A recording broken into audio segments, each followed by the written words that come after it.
This is Faith Lapidus.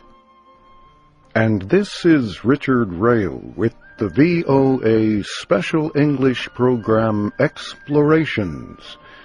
Today we begin the first of two programs about the discovery of gold. Huge amounts of gold. Enough gold to make a person extremely rich. Our story begins in an area called the Klondike, in the Yukon Territory of Western Canada. The discovery took place on a warm August day in 1896.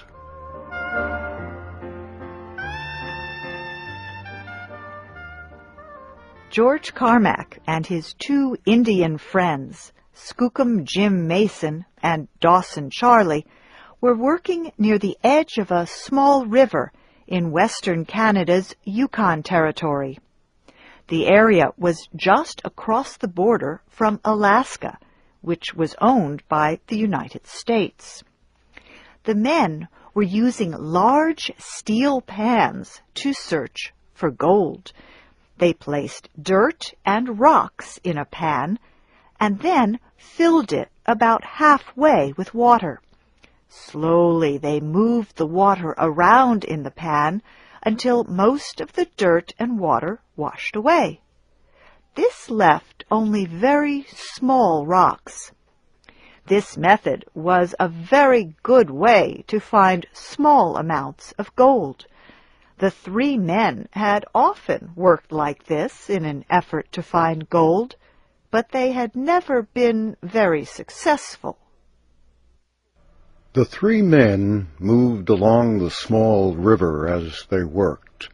History does not say which of the three found gold first, but it does say that all three began to find large amounts. In 1896, gold was selling for about $16 for 28 grams. The three men knew they were rich after just a few days. They also knew they must go to the government office and claim the land. They had to keep their discovery a secret until they had a legal claim to the land where they had found the gold. George Carmack, Skookum Jim Mason, and Dawson Charlie were the first men to discover a great amount of gold in the Klondike.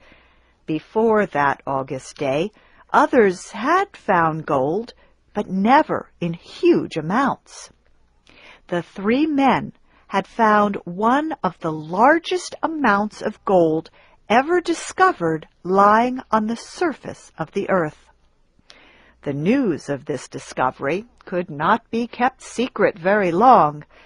Other people quickly traveled to the area of the Great Klondike River where the three had made the discovery.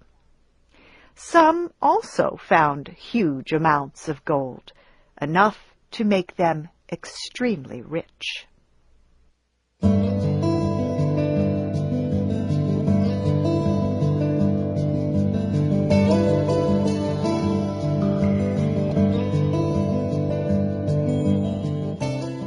On July 16, 1897, the ship Excelsior came into the American port of San Francisco, California. It carried the first men who had found gold in the Klondike. The next day, the ship Portland landed in Seattle, Washington. It, too, carried men who had found gold in the Yukon. Clarence Berry was one of these men. He was a fruit farmer from California. He came off the ship Excelsior in San Francisco with $130,000 worth of gold. Niles Anderson came off the ship Portland with $112,000 in gold. They were only 2 men among more than 100 who left the ships with huge amounts of money. Photographs taken when the ships landed show thousands of people meeting the 2 ships. Newspapers printed long stories about the discovery of gold and the rich men who had just returned from the Yukon. To understand the excitement it caused, you must understand the value of that much money at the time. In 1897, a man with a good job working in New York City was paid about $10 each week. To earn the $130,000 that Clarence Berry took off the ship, that man would have had to work for 250 years. People all over the world became excited about the possibility of finding gold. Newspaper stories said it was easy to find the gold. It was just lying on the ground. All you had to do was go to Alaska and then to the Klondike area of the Yukon Territory of Canada and collect your gold. The possibility of finding gold caused thousands of people to make plans to travel to Alaska and then to the Klondike area of the Yukon. American and Canadian experts say between 20 and 30,000 people may have traveled to the gold fields. These people were called stampeders. The word stampede means a mass movement of frightened animals. In 1897, the word came to mean the huge groups of people running or stampeding to Alaska and the Klondike. The people wanted a chance to become rich. The United States was suffering a great economic depression. By 1897, thousands of people were out of work. Men who had no jobs decided to use all the money they had left to go to Alaska. Newspapers and magazines began writing stories about traveling to Alaska. Books told what a person would need to be successful at finding gold. Other books explained sure methods of finding gold. Many of these books told people what they wanted to hear, that finding gold in the Yukon was easy. Most of the people who wrote the books had no idea at all where the Canadian Yukon Territory was. Many did not know anything about the American territory of Alaska. The people who wrote the books had no idea what was involved. They were only interested in selling books. Many of the people who would travel to the gold fields had no idea what they would face.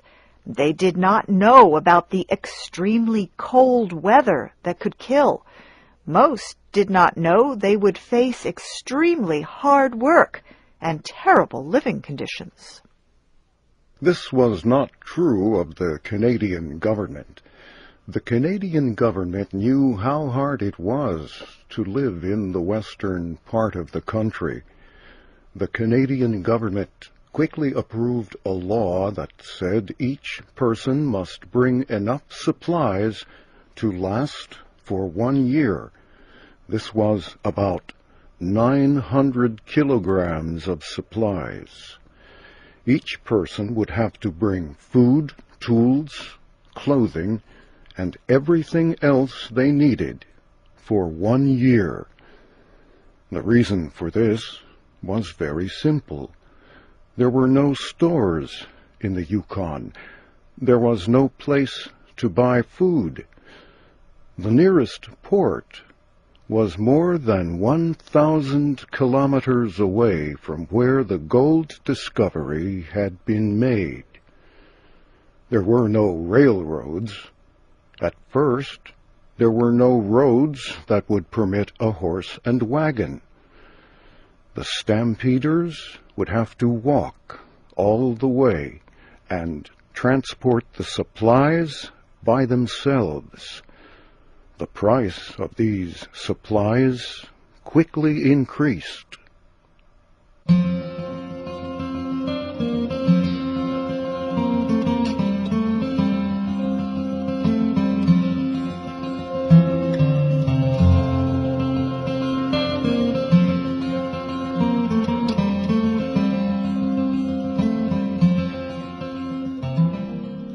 In 1897, a travel company in the middle western American city of Chicago, Illinois, listed the prices of what it cost to travel to Alaska. A ticket to ride the train from Chicago to Seattle, Washington, was $51.50. The company said a ticket on a ship from Seattle to Skagway, Alaska, was $35. Companies across the United States offered to sell all the supplies a gold seeker would need to take to the Klondike. Newspapers and magazines printed long lists of the supplies a stampeder would need. The price for these goods was often extremely high. The trains and the ships would carry these supplies for an additional price. A young man who had the money to buy the supplies and the necessary tickets to travel to Alaska usually landed at the little port of Skagway. The first shipload of several hundred gold seekers landed at Skagway on July 26, 1897. Many ships quickly followed. The little town of Skagway soon had thousands of people looking for a place to live, food to eat, and directions to where they could find gold. The stampeders were in a hurry. They wanted to quickly travel to the area where they could find gold. Many wanted to buy the rest of the supplies they would need before they began the trip into Canada. These supplies became extremely valuable. Prices increased even more. Violence and a lack of a police department soon caused problems. People fought over supplies. The gold seekers quickly learned that life in Alaska would be extremely difficult, and they soon learned they still had more than 1,000 kilometers to travel. They learned they would have to carry their supplies over high mountains. Then they would need to build a boat to travel on the Yukon River. They learned the last part of their trip would be the hardest of all. That trip and what the thousands of gold seekers found will be our story next week.